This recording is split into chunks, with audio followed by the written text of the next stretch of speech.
dag erum við að steypa hérna fyrstu steypu á undirstöðum fyrir pælónin eða turninn sem mun rísa hér upp úr Laugardalseyju, rúmir 60 metrar á hæð.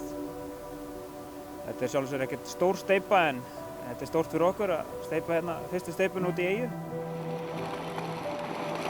Það er búið að vera hellis undirbúningur til að komast út í eyju og krefjandi verk að koma tækjum og öðru hérna. Þegar þessi steypa er komin þá erum við byrjar að steypa allar undirstöður fyrir Ölfusárbrú. Þetta er ekki stór steypa miðað við stærðina á undirstöðinni. Þetta er fyrsta steypa, þetta er þrifala steypa fyrir undirstöðunar. Þetta eru rúmir 40 rúmmetrar sem við munum steypa í dag. Og á þetta koma undirstöðurnar. Þá er steypan í kringum 1000 rúmmetrar í 3 steypum.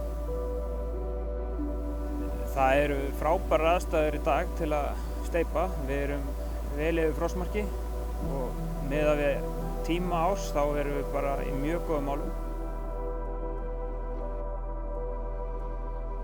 Í dag er næstu akkurat ár síðan við byrjuðum á framkvæmdinni og eins og staðan er núna þá er verkið á áætlun og bæði í mannvirkjagerðinni hérna í tengt Ölfusárbrúnni og eins með vegagerðina sem er hérna allt í kringum okkur.